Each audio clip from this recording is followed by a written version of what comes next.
Namaste Gurukulians, hope that you all are fitting fine at your home, taking care of yourself and your parents and using your time constructively. Well, I am Mrs. Sonia, working as TZT English in Gurukul, and today I am here with a new chapter of your book Moments, and this is the third chapter from your book, and the name of the chapter is Iswaran, the Storyteller. Okay, and it is written by R.K. Lakshman. So my dear student, this is a very interesting story about a cook whose name is Iswaran. Okay, and he is a cook by profession, but his passion is storytelling. Okay, and he is very imaginative, and he adds thrill and suspense in his stories. So basically, this is all about Iswaran, who is quite good at storytelling. Okay, and first of all, let me introduce you the author of the story, and the name of the author is R.K. Lakshman, and his full name was Rashipuram Krishnaswamy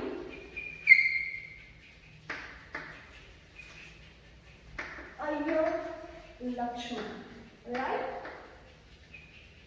His full name was Rashipuram Krishnaswamy Iyer Lakshman, and he was born on 24th October. He was born on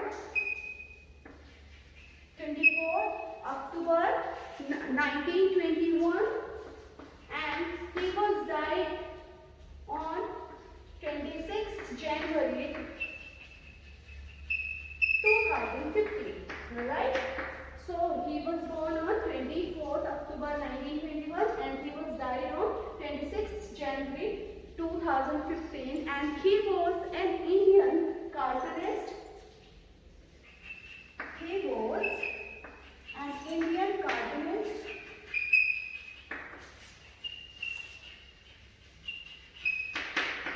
illustrator.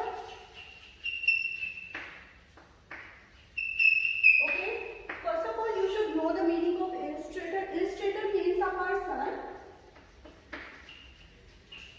who draws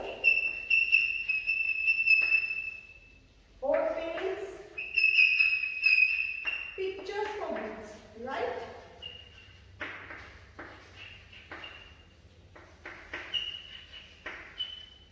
Illustrator means a person who draws and paints pictures for books, right? And he was a humorist. Okay, humorist means a person who writes for fun and whose stories or whose creations are quite entertaining, right? So, he was an Indian cartoonist, illustrator and humorist, and he is best known for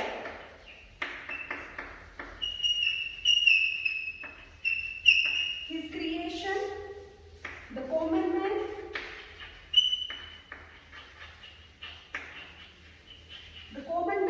and for his daily cartoon strip,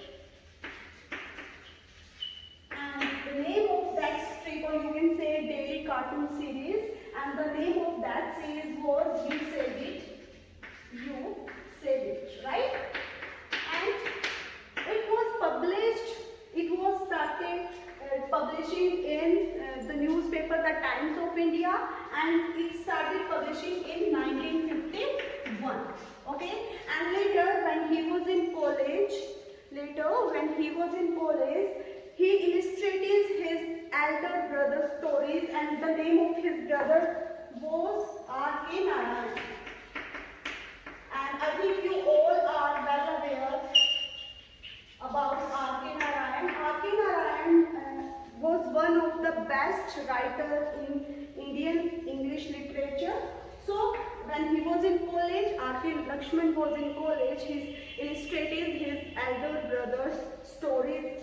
Okay, and later he permanently joined the Times of India, and later he got famous for his creation, and the name of that creation was The common man characters.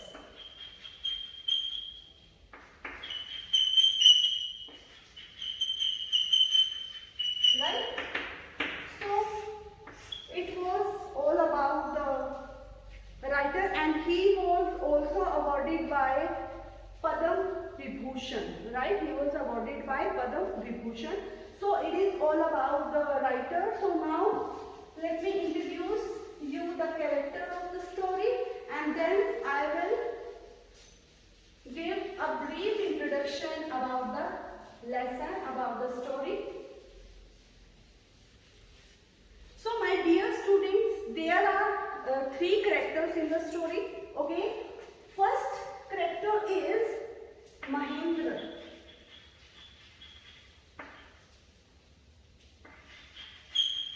Right, the first character is Mahendra. Mahendra is a junior supervisor.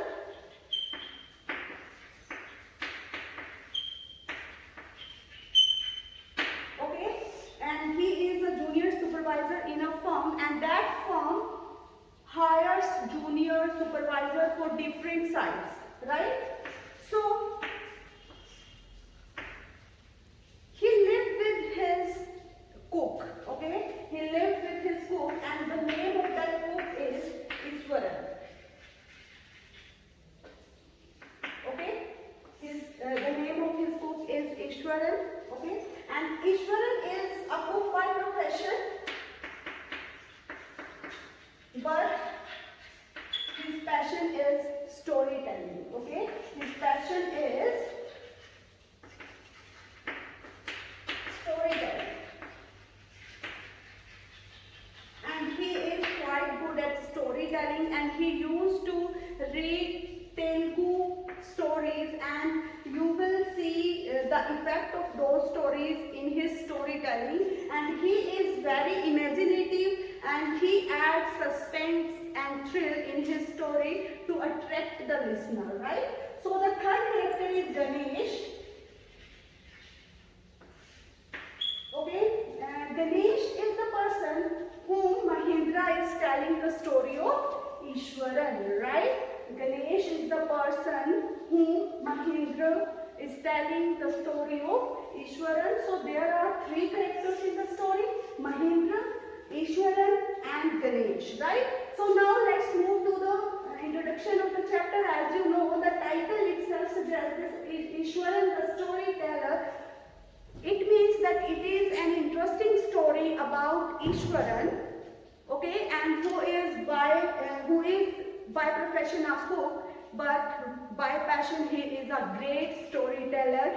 He can narrate even a minor incident, even a small incident with detail, and he adds thrill and suspense in his story. He uses his body language, face expression to make a story realistic. Right? So this is all about the chapter, and you will see in the story that Iswaran used to tell Mahendra anecdotes. Right? Anecdotes means, let me write this spelling, anecdotes. Anecdotes means small incident or stories about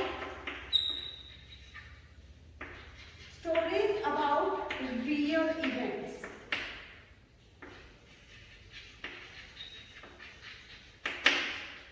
Iswaran told Mahendra stories about his childhood, and one day he told him a story about a mad tusker. Tusker means elephant.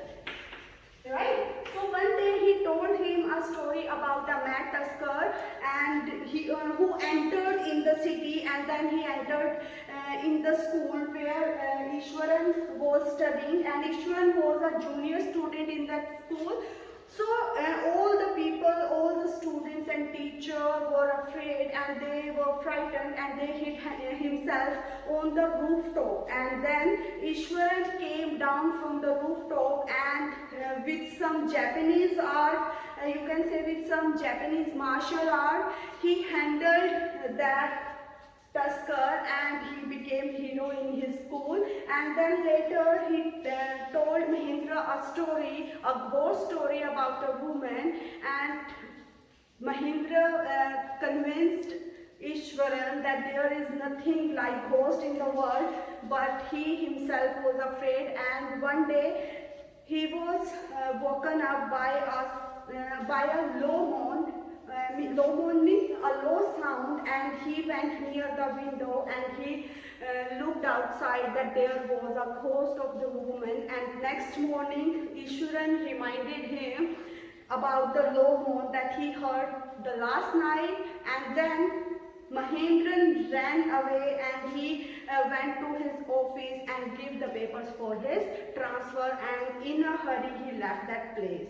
Right? So it was the story and it was the summary of the lesson, and it is very interesting, and I hope that you will go through the lesson definitely and you will get the real concept and the whole idea about the story. And now I want you to hold your book in your hand and we will start reading the lesson, right? So,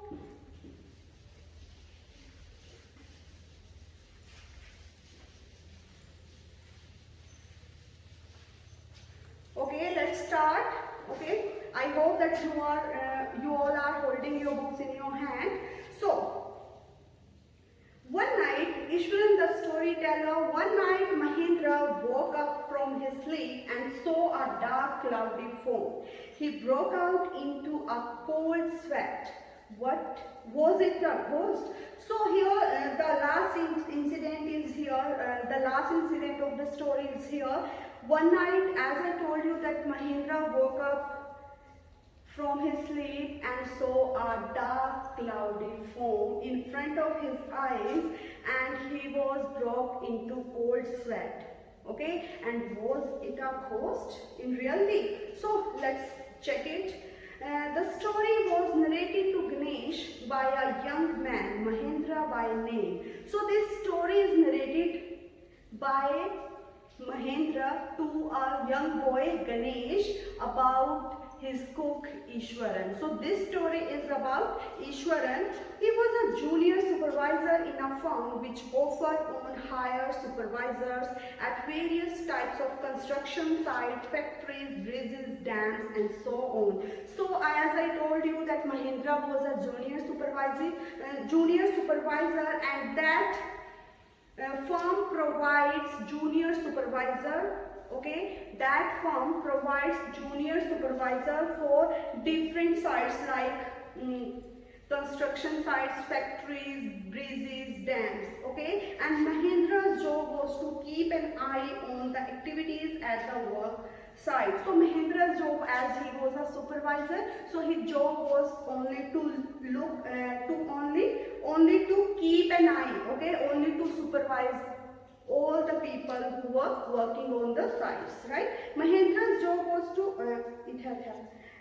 he had to keep moving from place to place every now and then as ordered by his head office, from a coal mining area to a railway bridge construction site, from there after a few months to a chemical plant which was coming up somewhere. So as his job was like this, and he had to change his place, he had to change place.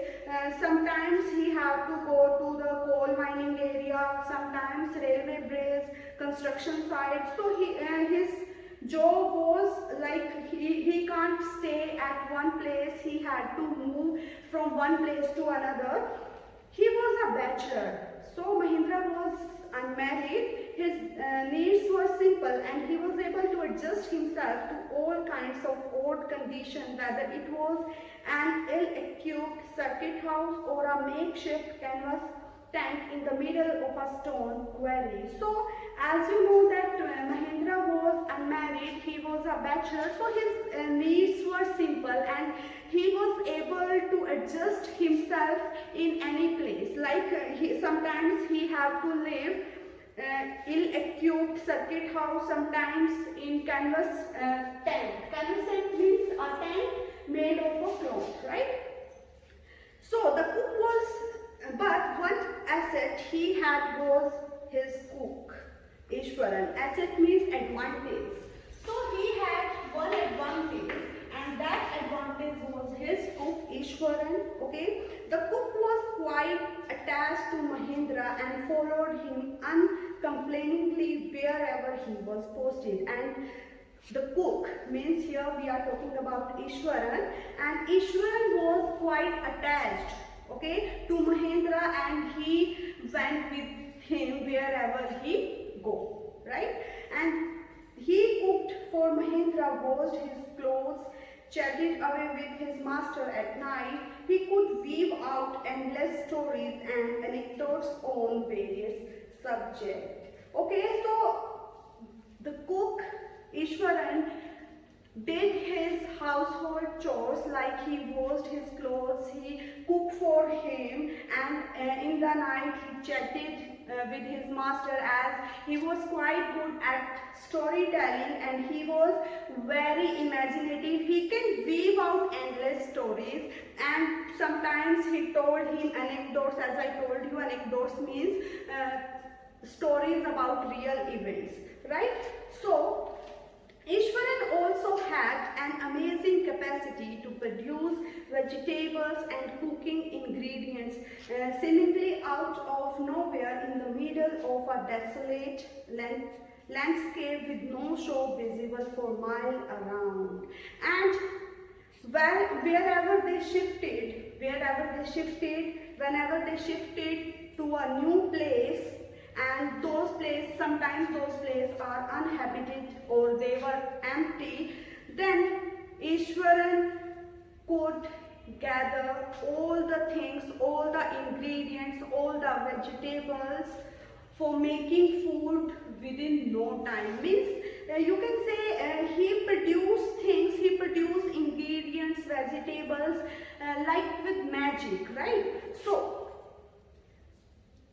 and with no shops visible for miles around, he was miraculously conjure up the most delicious dishes made with fresh vegetable within an hour of arriving at the zinc shade shelter at the new workplace.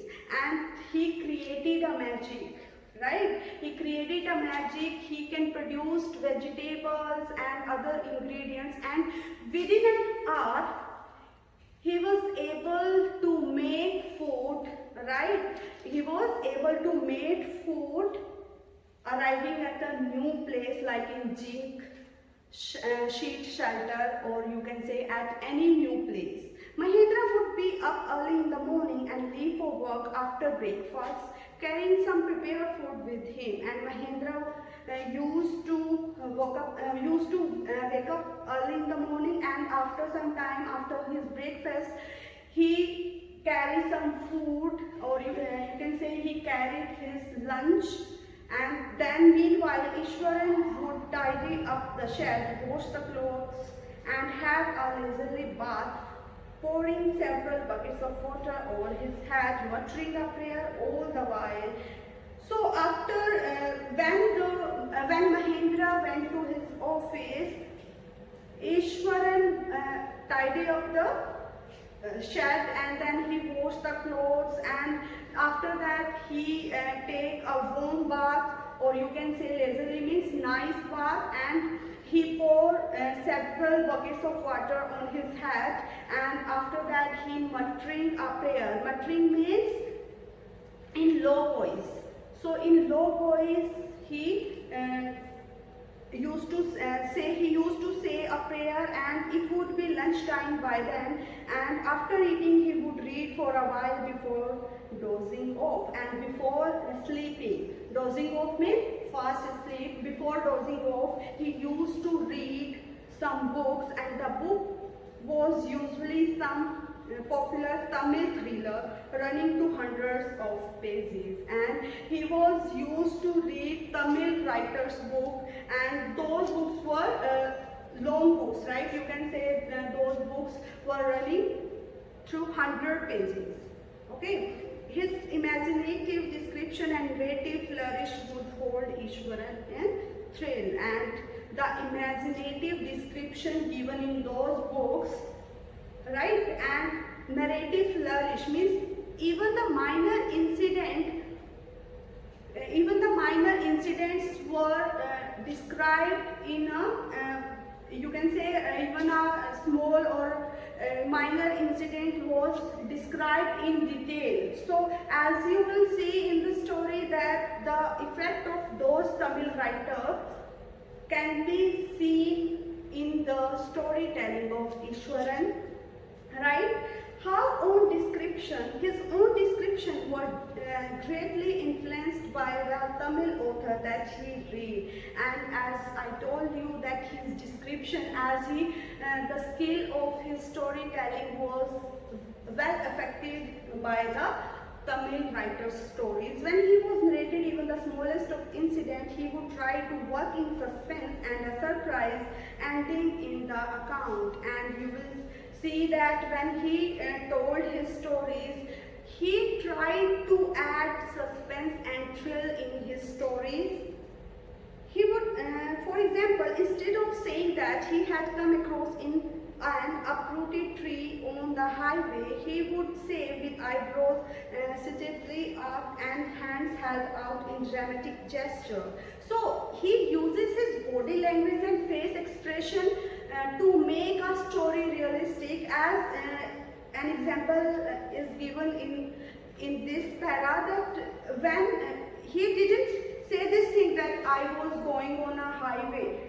What he will see that my eyebrows suitably arched, hands held out in dramatic gesture, the road was deserted and I was all alone. He will say that the road was empty and I was all alone. Suddenly I spotted something that looked like an enormous bushy beast laying sprawled across the road. And then he would say that I saw enormous means huge beast was laying on the road, and I was half inclined to turn and go back. And then he will say that my mind stopped me.